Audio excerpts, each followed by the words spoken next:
Hello guys, today I am going to talk about a disease known as Berger's disease. Another name for this disease is thromboangiitis obliterans. As the name suggests, thromboangiitis obliterans means that there is some obliteration, but where? So we know that Berger's disease is a medium vessel vasculitis. Medium vessel means, for example, radial artery, tibial arteries. These are medium vessel arteries, medium-sized arteries.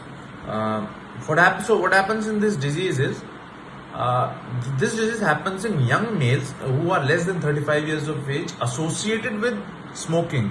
They are currently smokers or they must have been smokers. Due to this clinical picture, the young males around 35, less than 35 years of age and smokers, if these two conditions come with the genetic predisposition, that is HLA-A1 and B9, these individuals develop antibodies against the nicotine. So basically they are hypersensitive to nicotine. Whenever they are exposed to the nicotine, the body reacts in a manner that they make antibodies against this nicotine. What happens then is this antibody go and irritate the medium vessels, and here the thrombus is formed, which is made of neutrophils and platelets. This thrombus gets lodged into the vessels, thus causing vasculitis. And it is in this disease there is almost 100% occlusion, not totally, but there is almost 100% occlusion.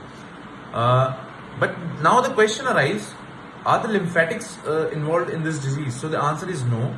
The most commonly the arteries are involved, then veins are involved, the nerves are also involved sometimes, but the most common, the best answer is arteries. And arteries, the best thing is radial artery, then the tibial artery. So I'm going to talk a little about radial artery now. So the clinical presentation of the radial artery will be like in radial artery, there is a disease, Raynaud's disease. The secondary Raynaud's will be very classical and very characteristic of this disease, because in secondary Raynaud's, what happens is there will be intermittent vasoconstriction. Due to what? There are some exposures why happens, but in this case, as we know that there is some obliteration, and if the stressor come to this person who is having Berger's disease, the vessels will constrict more and the lumen will be 100% occluded. So the person will come up with the symptoms of Raynaud's disease.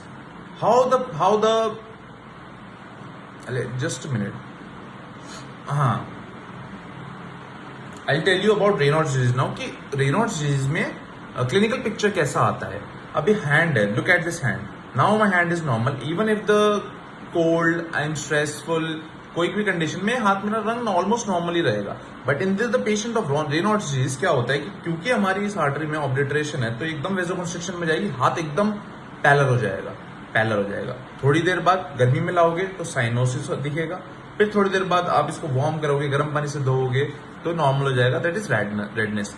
ये एक series of events है जो Reynolds disease के patient में दिखते हैं उनके हाथ में. Pallor, cyanosis, then redness.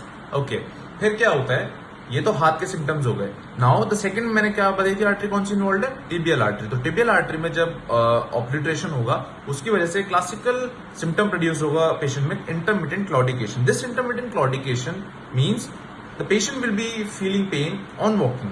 whenever he will walk he will feel pain. This is intermittent claudication. But as the disease progress, as the disease move forward, this intermittent claudication will be this intermittent claudication will be this will turn into total complete obstruction will be there, so that there will not be just pain on walking, there will be pain at rest also. Then this pain at rest will move forward and the patient will now present with ischemia, severe pain. This ischemia will turn into gangrene and there will be auto amputation of the limbs. This is very classical for this disease. Thank you.